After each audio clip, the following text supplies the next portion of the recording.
Hai,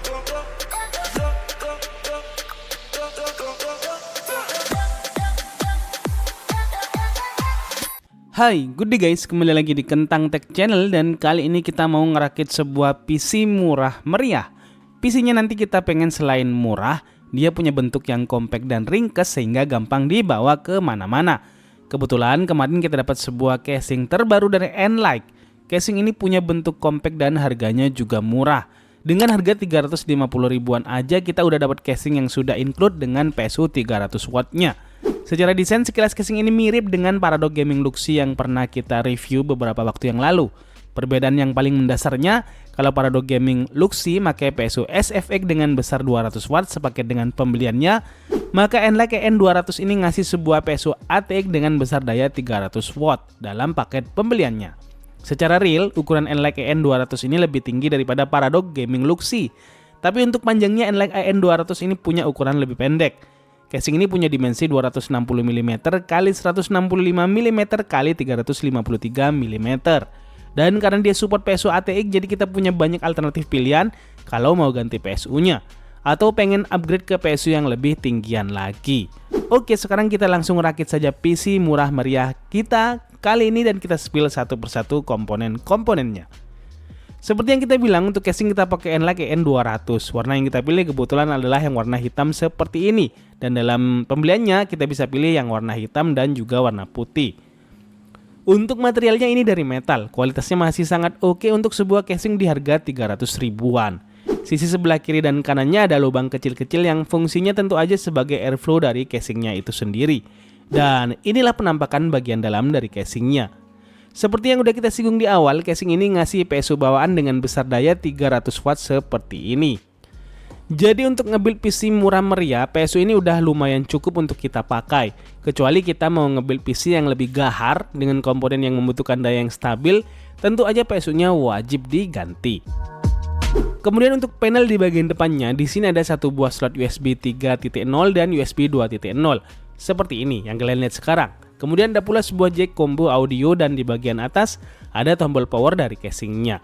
Selain itu di bagian belakang casing ini juga masih ngasih satu buah fan casing berukuran 10 cm. Baiklah, sekarang kita ke komponen utamanya. Untuk motherboard dan prosesornya kita punya sepaket. Ini ada motherboard Gigabyte H61M DS3. Motherboard untuk prosesor Intel lawas generasi 2 dan 3 ini bisa kita dapatkan dengan harga cuma 300 ribuan aja di marketplace. Lantas prosesor yang kepasang di sini adalah Intel Xeon E3-1220V2. Prosesor yang notabene diperuntukkan untuk server ini punya 4 core, 4 thread dengan speed maksimum hingga 3,5 GHz. Harganya di pasaran juga masih sangat murah banget, yakni di kisaran 250 hingga 300 ribuan aja. Lantas untuk RAM-nya di sini kita pakai RAM HyperX Fury DDR3 8GB x 2. Jadi total RAM yang dipakai adalah 16GB. Penggunaan RAM 16GB ini bertujuan agar performa PC murah meriah kita kali ini jadi lebih stabil dan terjaga, utamanya saat dipakai mainin game.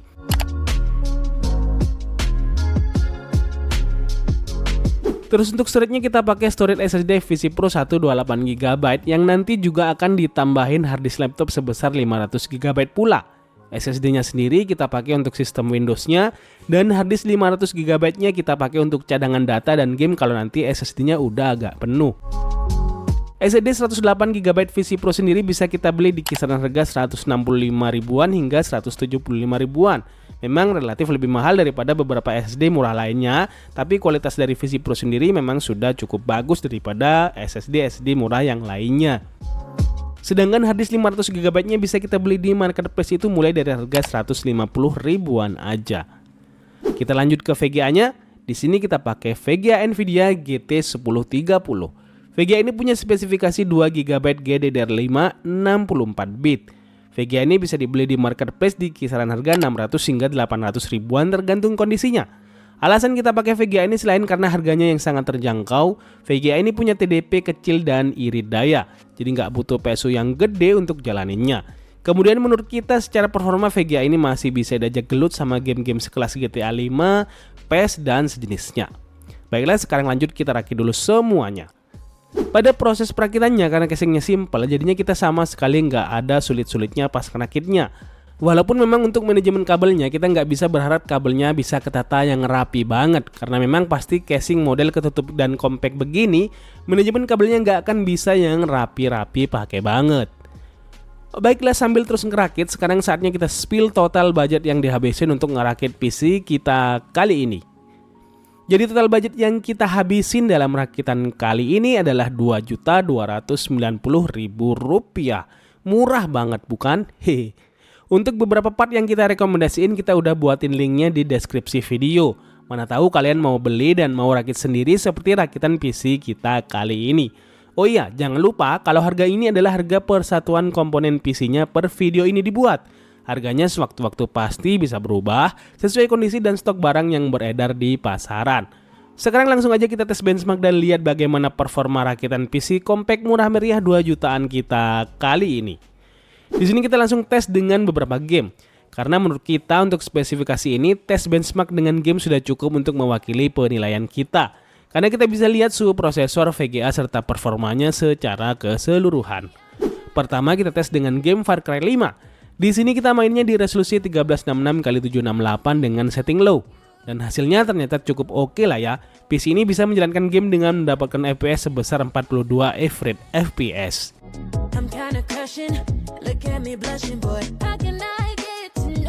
Kemudian selanjutnya kita coba lagi di game berat yang lain, yakni di sini ada game Forza Horizon 5. Di sini kita mainnya tetap di 1366x768 dengan setting low. Hasilnya game masih bisa berjalan playable banget dengan mendapatkan FPS di kisaran 40 FPS. Mantap.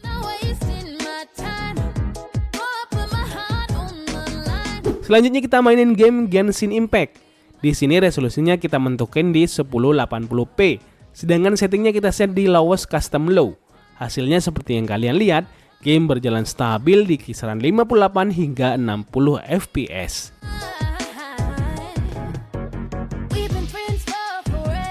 Kemudian selanjutnya kita tes di game GTA 5. Di sini kita mainin di resolusi 1080p dengan setting high.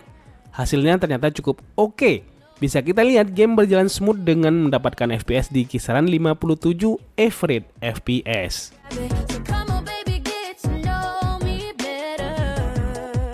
Kemudian kita tes pula dengan game Honkai Star Rail di resolusi 1080p.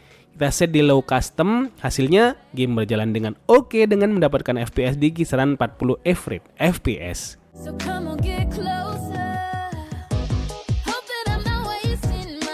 Kemudian nggak lupa pula kita tes mainin game Minecraft. Kita mainin di 1080p dengan setting fancy dengan menggunakan shader Kokapik 13. Hasilnya game berjalan lancar banget dengan mendapatkan FPS di kisaran 135 FPS.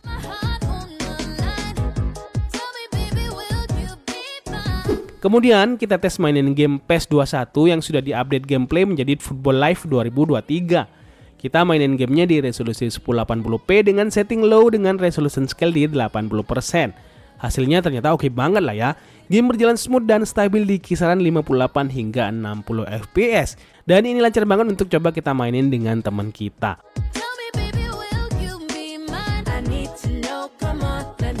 Terakhir kita mainin game yang populer saat ini yakni Valorant. Kita maininnya dengan setting high di resolusi 1080p. Hasilnya seperti yang kalian lihat, game berjalan dengan oke dan lancar banget dengan mendapatkan FPS yang tumpah-tumpah di 92 FPS.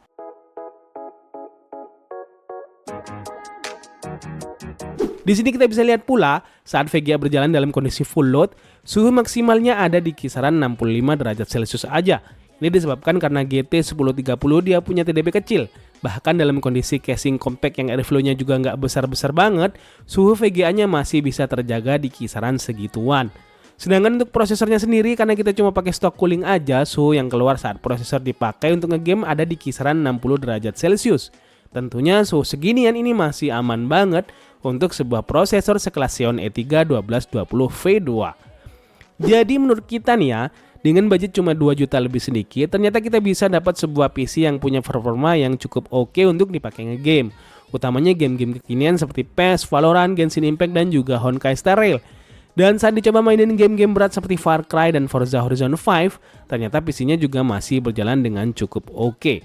Walaupun kita harus settingnya di setting low atau setting minimalis. Salah satu hal yang bikin PC ini punya performa stabil adalah penggunaan RAM di 16 GB. RAM dengan besar 16 GB di PC kita kali ini sangat membantu banget untuk bikin FPS yang didapat saat main game bisa stabil dan terjaga. Kekurangannya memang untuk PC ini kalau kita pakai VGA sekelas Nvidia GT 1030 itu kita akan kesusahan kalau mau dipakai ngegame sambil recording karena pastinya VGA-nya sendiri masih tidak support untuk bisa nge-recording secara maksimal sambil main game. Untuk bisa dapat support yang maksimal dan recording saat main game kita butuh VGA sekelas GTX 1050 Ti, GTX 950 dan sejenisnya itu udah cukup untuk dipakai main game sambil recording. Walaupun demikian kita harus bisa memahami karena PC ini adalah PC yang low budget, yang budgetnya cuma 2 jutaan aja. Akhirnya beberapa hari kemarin kita bawa PC-nya ngumpul-ngumpul sama teman-teman komputeran. Kebetulan kita ada kumpulan seminggu sekali sekedar ngobrol dan main PES. Dan seperti yang kalian lihat di sini PC-nya kita bawa untuk dipakai main PES sama teman-teman.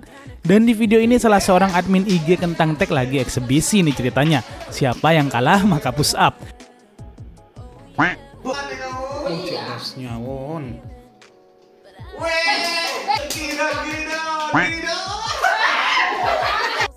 Dan sebagaimana terlihat di video, admin IG kita harus mengakui keunggulan lawannya. Hehe. So, gimana nih pendapat kalian tentang rakitan PC kita kali ini? Tuliskan pendapat kalian di kolom komentar. Demikianlah video kita kali ini, semoga bermanfaat dan kalian suka. Terima kasih udah nontonin video ini sampai habis. See you in the next video. Adios dan jangan lupa semangat setiap hari.